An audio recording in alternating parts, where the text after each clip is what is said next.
This is a very simple question, اس میں کوئی کسی قسم کی سر لیکن وہ ایلوکیٹ تو ہونی ہے نا, اگر میں ٹیکنیکلی آپ سے پوچھوں وہ ایلوکیٹ تو ہونی ہے, تو پھر کس طرح ہوں گی؟ ان کو خالی تو نہیں چھوڑا جا سکتا, میں ویسے آپ سے قانونی طور پر جی خالی بالکل بھی نہیں چھوڑا جا سکتا. اب جب یہاں پر آپ آتے ہیں نا تو یہ سیکنڈ فیز آ جاتا ہے.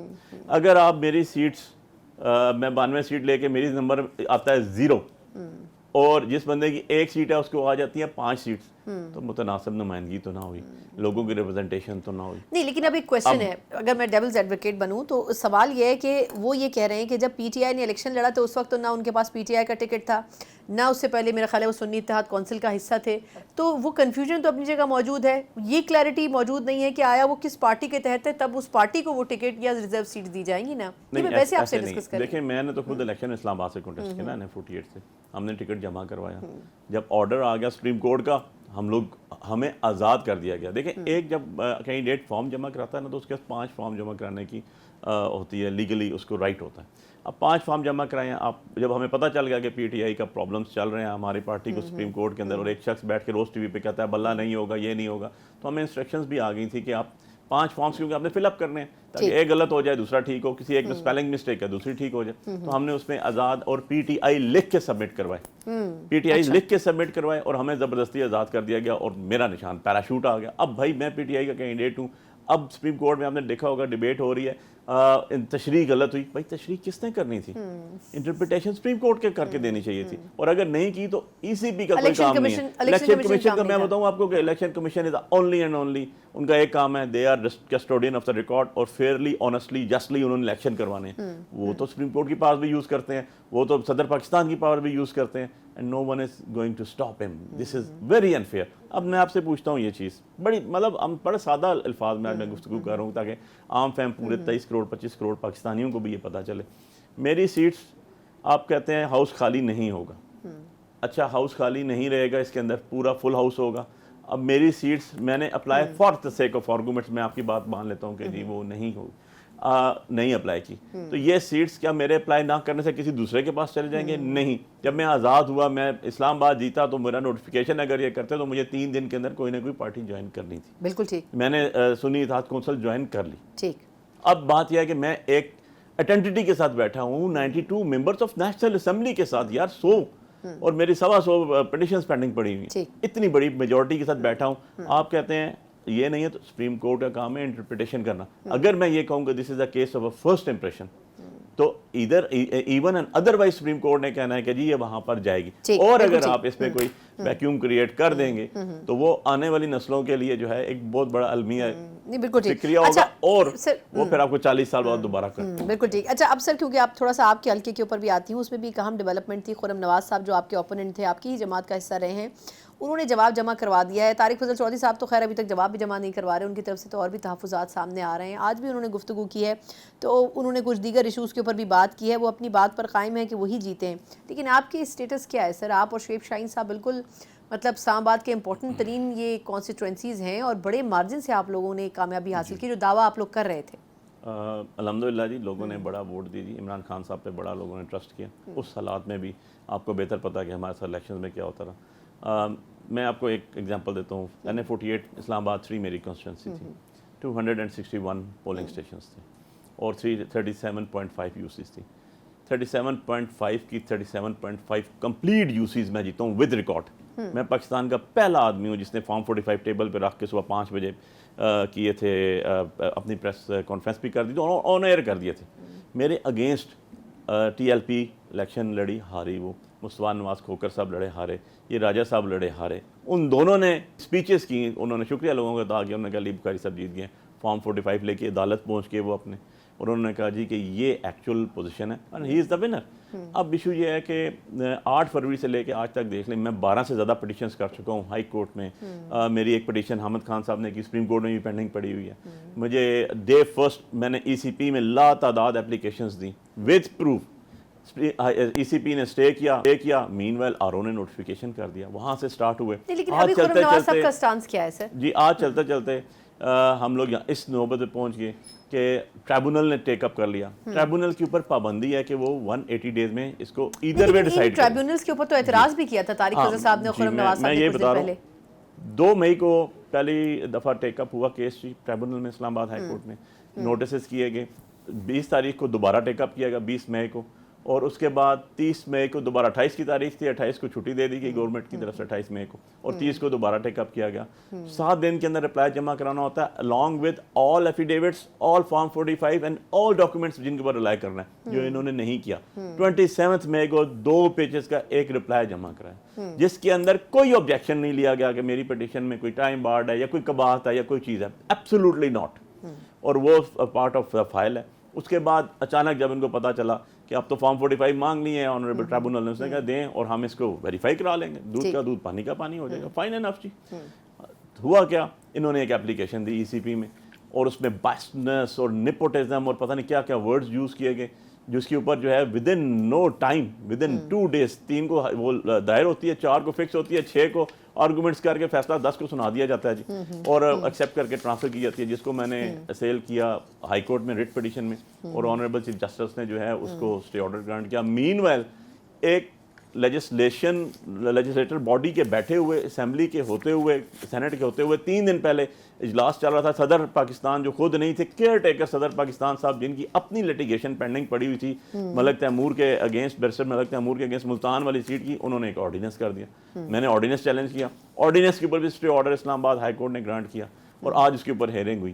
اب جب راجہ صاحب سے پوچھا گیا جو ہمارے اگینسٹ کینڈیڈیٹ تھے کہ یار آپ تو 50,000 47,000 ووٹ سے ہارے ہوئے ہیں, تو انہوں نے میڈیا پہ, سوشل میڈیا پہ کورٹ کے باہر کھڑے ہو کے کہا کہ جی میں نے تو RO سے فارم لیے ہیں اور وہ ٹیسٹ کرا کے جمع کروا دی. میننگ بائی کہ انہوں نے آج بھی خود ایڈمٹ کیا ہے, پارٹ آف ریکارڈ, متی اللہ جان کو انہوں نے دیا فراہم کیے ہوئے نہیں ہے. انہوں نے کہا میں نے RO سے لیے ہیں, RO سے لے کے میں نے سائن کر کے تو جو ہے وہ ٹیسٹ کرا کے تو میں نے جمع کرا دی. What is form 45؟ فارم 45 یہ ہوتا ہے کہ آپ کا جو بھی بیٹھا ہوتا ہے الیکشن پولنگ ڈے پہ, آپ کے ایجنٹس بیٹھے ہوتے ہیں, پریزائڈنگ آفیسر بیٹھا ہوتا ہے, اسسٹنٹ پریزائڈنگ آفیسر ہوتا ہے, جتنے کینڈیڈیٹس ٹاپ 5 7 10 ہوتے ہیں, وہاں پر رزلٹ جب کنکلوڈ ہوتا ہے اس کے بعد سب کے سائن لیے جاتے ہیں, تھم لگتے ہیں اسسٹنٹ پریزائڈنگ کے اور پریزائڈنگ آفیسر کے. ایک کاپی وہ اپنے پاس رکھتا ہے, ایک پیسٹ کرتا ہے, تصویر لیتا ہے جس کو EMS سسٹم کہتے ہیں, جس کے لیے الیکشن کمیشن آف پاکستان نے 38 کروڑ روپیہ دیا. اب موبائل سروس بند کر دیں, EMS سسٹم چلے گا, کیونکہ اس نے وہاں پر تصویر لینی ہے اور اس کو تھرو کر دینا. ٹھیک ہے, اور وہ RO کے پاس آئے گا.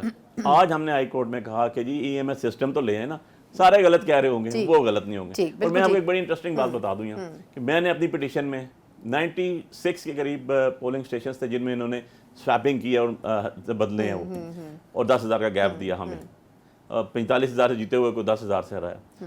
ان سب میں جتنے بھی پریزائڈنگ آفیسرز تھے اور اسسٹنٹ پریزائڈنگ آفیسر تھے, میں نے سب کو وٹنس بلایا. میں نے کہا ان کو بلا لیں, ان سے او دے دیں, انہوں نے رزلٹ دیا. چلیں لیکن اب سر کیونکہ وقت تھوڑا سا کم ہے بخاری صاحب, لیکن آپ کے خیال میں تو مجھے مختصراً بتا دیں کہ آپ کی کیا توقعات ہیں کہ کتنے دنوں میں یا ہفتوں میں, مہینوں میں یہ معاملہ حل ہو سکتا ہے. سر دوسرا مجھے کوئی کویسچن آپ کا آنسر چاہیے کہ خان صاحب نے آج صحافیوں سے بات کرتے ہوئے کہا کہ چیف جسٹس صاحب کے اوپر ہم ٹرسٹ نہیں کرتے ہیں, وہ ہمارے بینچز کو ہیڈ بھی نہ کریں, اس کے اوپر آپ کا کیا ٹیک ہے سر؟ اچھا, پہلا کویشچن جو آپ نے کیا اس کا تو جواب بڑا سمپل سا ہے کہ ہمارا جو کیس ہے وہ ڈاکومنٹری ایویڈنس کا ہے. وہ اسٹریٹ اوے ایک ڈاکومنٹ ہے, میں آپ کو دیتا ہوں, آپ جہاں مرضی ویریفائی کرا لیں. اور وہ میرا ڈاکومنٹ میرے پاس کہاں سے آیا, آپ کے جو لوگ مقرر کیے گئے تھے, جن کو ٹریننگ کی گئی, ان کے سامنے پریشن حسین کے ساتھ تھے, اور EMS سسٹم موجود ہے جس کی کاپیاں نہیں دے رہے ECP والے بھی اور RO بھی. نمبر 1.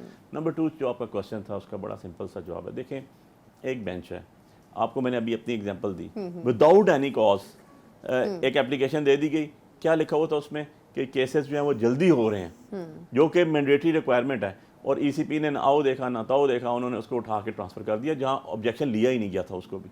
سو یہاں پر تو ایک کلیئر کٹ چیئرمین PTI ہمارے بانی عمران خان صاحب جو ہیں, انہوں نے ایک اپنی ریزرویشن شو کی ہے. اب جب ریزرویشنس کسی بھی کورٹ میں شو ہوتی ہے تو اس کا سب سے پہلا کام یہ ہوتا ہے کہ اب جج جو بھی ہیں وہ اپنے آپ کو خود اس سے علیحدہ کر لیتے ہیں for a good will gesture.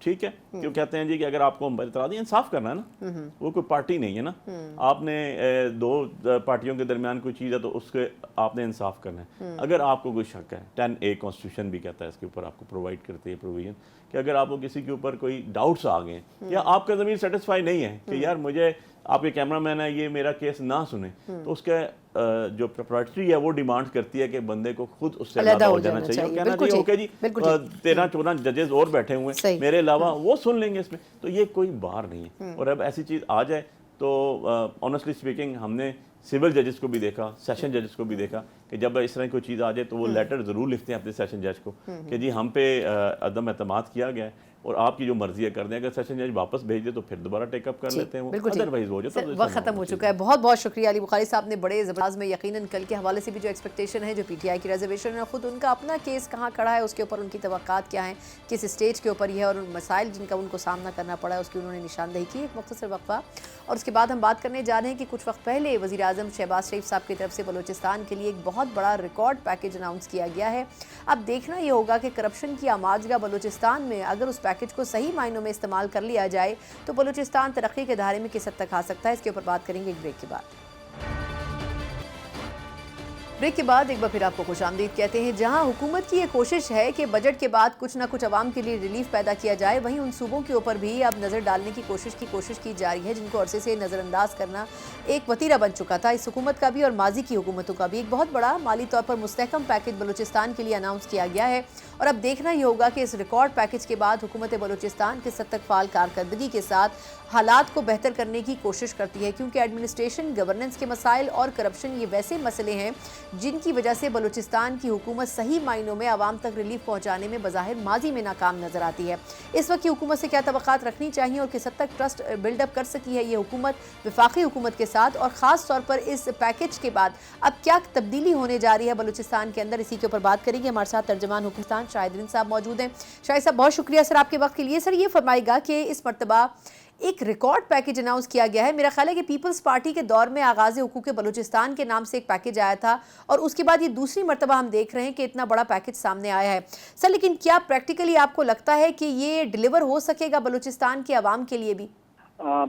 بالکل یہ 100% ڈیلیور ہوگا. اس میں ایک چیز آج آپ کو دیکھنی ہوگی سنا, پرائم منسٹر میاں محمد شہباز شریف صاحب جو ہیں انہوں نے اس بات کو فیڈرل کیبنٹ میں ایڈمٹ کیا ہے, ایکسیپٹ کیا ہے کہ چیف منسٹر بلوچستان سرفراز بگٹی کی جو کارکردگی ہے اسے انہوں نے جیسے کہتے ہیں خراج تحسین پیش کیا, اور انہوں نے یہ بتایا کیبنٹ کو کہ کس طریقے سے انہوں نے بلوچستان کے 28,000 جو زمینداروں کا معاملہ تھا جب وہ ان کے نالج میں آیا. سنا ایک ہسٹوریکل فیکٹ یہ ہے کہ یہ زمینداروں کا کوئی تقریباً 15 سال سے یہ مطالبہ تھا. مطالبہ ان کا سب سے پہلا یہ تھا کہ انہیں نیشنل گریڈ سے بمشکل 2 سے 2.5 گھنٹے بجلی ملتی ہے, جس کے نتیجے میں ان کی فصلات تباہ ہوتی ہیں, انہیں نقصان ہوتا ہے. تو یا تو گورنمنٹ یہ میک شیور کرے کہ انہیں 6 سے 8 گھنٹے کم از کم بجلی دی جائے تاکہ ان کی فصلوں کا نقصان نہ ہو, اور جو بلوچستان کا فروٹ باسکٹ میں شیئر ہے وہ بہتر رہے. تو ہمیشہ ہر حکومت اس معاملے کو سرخ فیتوں کی نظر کرتی رہی, چاہے وہ قوم پرستوں کی حکومتیں رہیں یہاں پر ماضی میں اور چاہے وفاق پرستوں کی. لیکن کرنٹ گورنمنٹ نے جب یہ احتجاج بلوچستان صوبائی اسمبلی کے سامنے آج سے چند ماہ قبل آیا تو چیف منسٹر نے جب ان سے بیٹھ کے ڈسکشن کی تو دے ور ریڈی کہ اگر ہمیں سولرائز کیا جاتا ہے, سولرائزیشن کی طرف لے جایا جاتا ہے تو ہم نیشنل گریڈ سے ڈسکنیکٹ ہونے کو تیار ہیں. جو لائن لاسز کے مسئلے ہیں وہ بہتر ہو سکتے ہیں. تو چیف منسٹر نے ان سے کمٹمنٹ کی کہ وہ فیڈرل گورنمنٹ کے ساتھ اس معاملے کو ٹیک اپ کریں گے, یا تو وہ انہیں بجلی لے کر دیں گے, اور اگر بجلی لے کر نہیں دے سکتے, اس کے مسائل ہیں, بلوچستان کا رقبہ بڑا ہے اور لائن لاسز زیادہ ہیں, ایشوز ہیں, تو پھر وہ اس کو سولرائزیشن کی طرف لے جائیں گے. تو یہ آپشن پروونشل گورنمنٹ نے فیڈرل گورنمنٹ کے سامنے ٹیک اپ کیا, اور انیشیل ڈیز میں ایسا لگا کہ ایک بار پھر یہ پروجیکٹ کہیں سرخ فیتے کی نظر ہونے جا رہا ہے, پھر ریڈ ٹیپزم کا شکار ہونے جا رہا ہے. لیکن آپ کو کریڈٹ دینا ہوگا 2 لوگوں کو, چیف منسٹر بلوچستان سرفراز بگٹی اور پرائم منسٹر شہباز شریف کو, کہ دونوں نے پولیٹیکل اونرشپ کے ساتھ, پولیٹیکل ول کے ساتھ یہ فیصلہ کیا, اور بلوچستان کے 28,000 زمینداروں کو اب گورنمنٹ ریلیف بالکل ٹھیک ہے. اچھا شاہد صاحب, میں بالکل معذرت آپ کی بات کاٹ رہی ہوں وقت کی کمی کی وجہ سے. اچھا مجھے ایک اور پہلو پہ بھی آپ سے رائے جاننی تھی. یہ فرمائیے گا کہ سپریم کورٹ کی طرف سے سابق ڈپٹی اسپیکر ہیں قومی اسمبلی قاسم سوری صاحب, ان کی جائیداد کا تنازع آپ کو بھی یقیناً آپ کی نظر سے گزری ہوگی یہ بات. بلوچستان حکومت کو آرڈرز کیے گئے ہیں سر کہ اس کی ڈیٹیلز بھی فراہم کی جائیں, اور اس کے علاوہ دیگر اس حوالے سے ایکشن لینے کے لیے بھی ذمہ داری بلوچستان حکومت پہ عائد کی گئی. سر اس کے اوپر بھی اگر مجھے مختصراً کامنٹ کر دیں. سر دیکھیں, سپریم کورٹ کی طرف سے یا ہائی کورٹ کی طرف سے, چاہے عدالت عظمیٰ ہو یا عدالت عالیہ ہو, جو بھی آرڈرز آئیں گے, گورنمنٹ آف بلوچستان ہمیشہ رول آف لا پر بلیو کرتی ہے اور عدالتی احکامات پر اس کے جسے کہتے ہیں من و ان عمل کرے گی, کیونکہ اس میں کوئی political victimization government of Balochistan یا فیڈرل گورنمنٹ نہیں کر رہی. واضح احکامات ہیں اور وہ اگر احکامات سپریم کورٹ کی طرف سے جیسے ہی ریٹن آرڈر ہمیں موصول ہوں گے سپریم کورٹ سے گورنمنٹ آف بلوچستان پر تو ان پر منوان عمل کیا بالکل ٹھیک. بہت بہت شکریہ شاہد الدین صاحب, ترجمان حکومت بلوچستان ہمارے ساتھ موجود تھے. اس حکومت کے پاس یقیناً ایک بڑا نادر موقع ہے کہ عوام کے لیے ریلیف کی گنجائش پیدا کی جائے. ایک بڑا اماؤنٹ ان کو پیکیج کی صورت میں وفاقی حکومت کی طرف سے دیا جا رہا ہے, اور اگر اس کو واقعی عمل درآمد کر لیا جائے تو بلوچستان کے حالات بھی اکثر بدل سکتے ہیں. اسی نوٹ کے ساتھ پروگرام سے مجھے اجازت دیجیے. اللہ حافظ.